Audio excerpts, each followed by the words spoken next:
নমস্কার, আমি সঞ্জয় মুখোপাধ্যায়। কোনো রাজনীতি, কোনো পরিবর্তন মানুষকে ভালো রাখতে পারে না যদি মানুষ মানুষের পাশে না এসে দাঁড়ায়, যদি মানুষ মানুষকে হৃদয় থেকে উপলব্ধি না করে, তার পাশের বাড়ির যন্ত্রণা, তার পাশের মানুষটার কষ্ট যদি মানুষ না উপলব্ধি করে, তাহলে সমাজ কোনোদিন ঠিকঠাক থাকতে পারে না। এখানে রাজনীতি নয়, এখানে দরকার হৃদয় নীতি, মনুষ্যত্ব।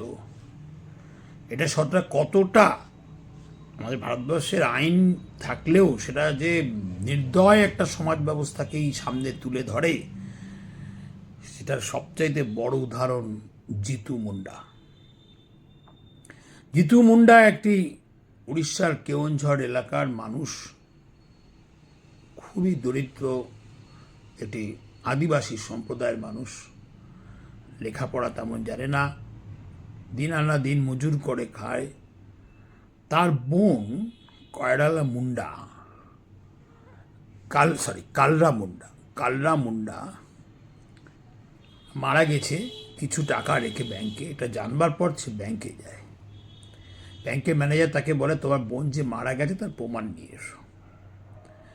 স্বাভাবিক, কিন্তু ব্যাংকের ম্যানেজারকে সে বলে যে তার বোনের মৃত্যু সার্টিফিকেট তার নেই, তার কারণ তার বোনের জন্ম সার্টিফিকেটও ছিল না, তাই সে মৃত্যু সার্টিফিকেট দেখাতেও পারবে না। আর এটা দাহ হয়নি, তার কারণ তাকে মাটিতে কবর দেওয়া হয়েছে। এই কথা শোনার পর ব্যাংকের ম্যানেজার বলে, তাহলে টাকা দেওয়া সম্ভব নয়, তোমাকে প্রমাণ করতে হবে কালরা মুন্ডা মারা গেছে। সে তখন নিরুপায় হয়ে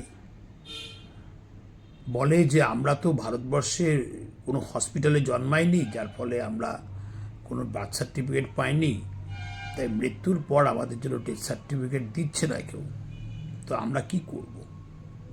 আমাদের সিস্টেমের নির্দয়তা এবং অসারত্ব বা ফাঁক এভাবে প্রকাশিত হয়ে যায়। এসআইআর প্রক্রিয়াতে বহু মানুষকে কিন্তু এই প্রশ্নেই ভারতবর্ষে বেনাগরিক করে তোলার জন্য চিহ্নিত করা হয়েছে। যারা বার্থ সার্টিফিকেট দেখাতে পারেনি তাদেরকে ভাবা হয়েছে অনুপ্রবেশকারী, কিন্তু এরা কিন্তু কেউ বাংলাদেশি না। জিতু মুন্ডা উড়িষ্যার একজন আদিবাসী সম্প্রদায়ের মানুষ। তার সমস্যাটা দেখিয়ে দিল আরও একবার যে ভারতবর্ষে বহু মানুষ হসপিটালে জন্মায় না, বাড়িতে জন্মায়, এবং বাড়িতে জন্মানোর পর পঞ্চায়েতের থেকে তাকে কিন্তু অনেক সময় তার সার্টিফিকেট দেওয়া হয় না, বা তারা এতটাই অশিক্ষিত অন্ধ একটা জীবনযাপনে রয়েছে, তারা জানেই না এগুলো কালেকশন করে রাখতে হয়। যাই হোক, ব্যাংকের অ্যাকাউন্ট করা হয়েছে, সকলকেই সরকারিভাবে একটা উদ্যোগ নিয়ে, যার জন্য অনেকেরই ব্যাংক তারা অ্যাকাউন্ট হোল্ডার হয়ে গেছে, কিন্তু নিয়মকানুন না জেনে। আজকে ভারতবর্ষের বহু মানুষ ব্যাংকের নিয়মকানুন না জেনে টাকা কিছু রাখেও বা টাকা কিছু সরকারি স্কিমে পায়। তাদের কি অবস্থা হতে পারে জিতু মুন্ডার ঘটনাটা দেখলে, জানালে আপনারা বুঝতে পারবেন। জিতু মুন্ডা তার বোনের জন্য যখন কোনো রকম উপায় না পেয়ে শেষ পর্যন্ত তার প্রমাণ দেওয়ার জন্য, তার বোনের মৃত্যুর প্রমাণ দেওয়ার জন্য, সে তার যেহেতু সে হিন্দু সৎকার মতে তার দাহ হয়নি, তার মাটি খুঁড়ে তার কঙ্কালটা নিয়ে সে কাঁধে করে নিয়ে বহু ক্রোশ হেঁটে শেষ পর্যন্ত ব্যাংকের ম্যানেজারের কাছে যায়, এবং ওই অবস্থাতেই দেখানোর পর ব্যাংকের ম্যানেজার বলে, ঠিক আছে, তোমাকে টাকা দিয়ে দেওয়া হবে, আপনাকে টাকা দিয়ে দেওয়া হবে। এই ঘটনাটা সর্বভারতীয় খবরে মিডিয়াতে আসে এবং সারা দেশে ঢিঢি পড়ে যায়। এই কারণে যে ব্যাংক ম্যানেজার কি তখন এই পর্যন্ত মানুষটাকে কষ্ট দিতে খুব নিরুপায় ছিল, তার কি উপায় ছিল না ব্যাংকিং নিয়মের মধ্যে দিয়ে এই মানুষটাকে এইভাবে কবর না খুঁড়িয়ে শেষ পর্যন্ত টাকাটা দেওয়ার কি যেত না?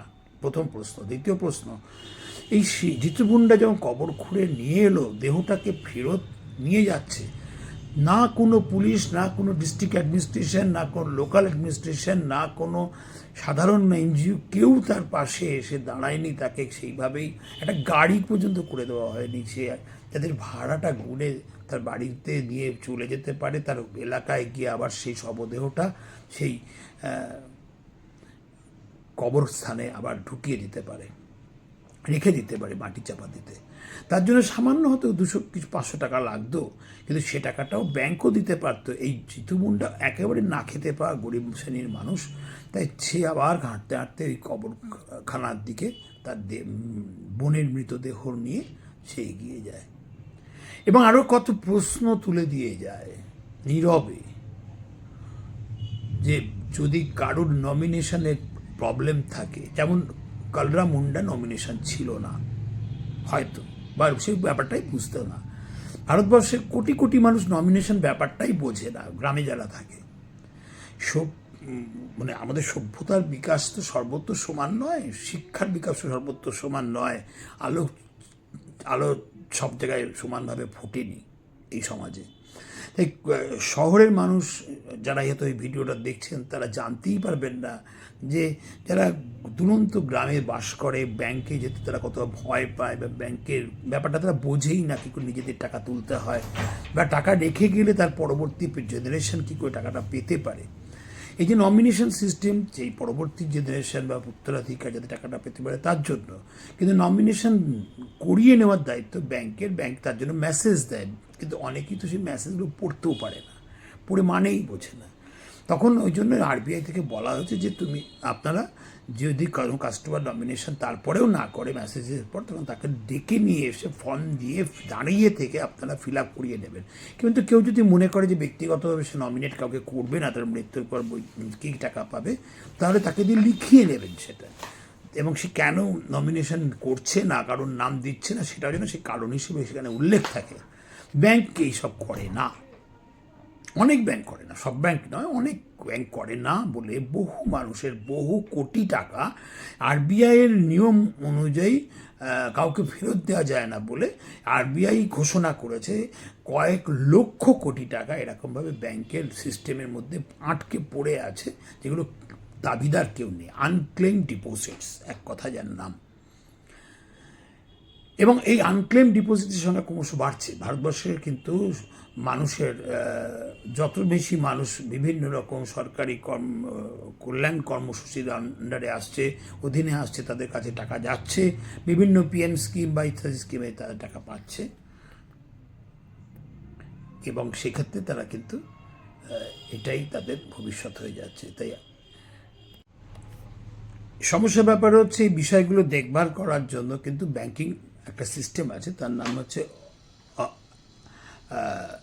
অম্বুডসম্যান।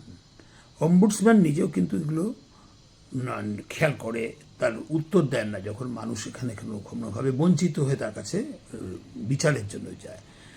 ব্যাংকের ম্যানেজার যদি তাকে কেউ কোনো কাস্টমারকে সঠিকভাবে সহযোগিতা না করে, তাহলে কাস্টমার কোথায় যাবে? তার জন্য কিন্তু ব্যাংকিং অম্বুডসম্যানের সিস্টেম। কিন্তু সেই তার কাছে চিঠি লেখা, ইমেল বা ঠিকানা ফর্ম, দেখুন ব্যাংকের প্রত্যেকটা ব্রাঞ্চে প্রকাশ্যে ঝুলিয়ে রাখার নিয়ম, এবং সেখানে অভিযোগ জানালে সেখান থেকে ব্যবস্থা হওয়ার নিয়ম। বহু অভিযোগ সেখানে পড়ে থাকে, তাকে খুলেও দেখা হয় না, অনেক এরকম অভিযোগ রয়েছে। আবার এটা ঘটনা যে নমিনেশন না থাকলেও অনেক সময় শুধুমাত্র যে সাকসেশন সার্টিফিকেট, কেউ মারা গেলে, তার সন্তান বাবা মা মারা গেলে মিউনিসিপ্যালিটিতে বা পঞ্চায়েতে গিয়ে তার ডেথ সার্টিফিকেট দেখালে সে একটা সাকসেশন সার্টিফিকেট পেয়ে যায়। সেটা দেখালেও সে কিন্তু তার বাবা মার সঞ্চিত যে টাকা ব্যাংকে আছে সেটা পেতে পারে। একদম সাকসেশন সার্টিফিকেট দেখলেই, সেটা দেখালেই হয়ে যায়, নমিনেশন না থাকলেও পায়। কিন্তু সেটাও কিন্তু অনেক ক্ষেত্রে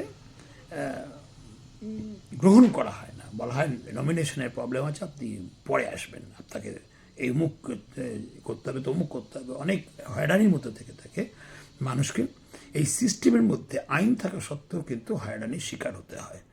তো এই জন্যই জিতু মুন্ডা তার সেকশন সার্টিফিকেট তো সে নিতে পারেনি, কারণ তার তো ডেথ সার্টিফিকেটই ছিল না। তো যারাদের সাধারণভাবে আমরা এই মধ্যবিত্ত সমাজে আলোকিত নগরায়ণ এবং মিউনিসিপ্যালিটির ফেসিলিটির মধ্যে যারা বাস করি, তাদের জন্য যে সিস্টেম, ভারতবর্ষের 80% মানুষ বা 60% মানুষ কিন্তু গ্রামের, প্রত্যন্ত গ্রামে থাকার ফলে তারা কিন্তু এইসব সিস্টেমের সুবিধা পায় না। তারপরে তারা কিন্তু ভীষণভাবে বঞ্চিত, এবং এই বঞ্চিত মানুষদের জন্য যে আজও আমরা তাদের কাছে দেশের সংবিধান প্রণীত যে অধিকার, যে সরকারের যে ব্যবস্থা, তার সুফল আমরা পৌঁছে দিতে পারিনি। এবং জিতু মুন্ডার মতন মানুষরা কেন আজকে সমাজে পিছিয়ে পড়ে মার খাচ্ছে, তার সবচেয়ে বড় কারণ হচ্ছে আমরা যারা তাদের পাশে আছি তারা তাদের পাশে এসে দাঁড়াই না। আজকে যদি আমরা সহ নাগরিকের ব্যথা যন্ত্রণা একটু অনুভব করে পাশে এসে দাঁড়াতে পারি, তাহলে কিন্তু এই দলীয় রাজনীতির নোংরামির ঊর্ধ্বে আমরা সমাজকে প্রতিষ্ঠিত করতে পারবো সত্যিকারের একটা সুন্দর জায়গা হিসেবে। ধন্যবাদ।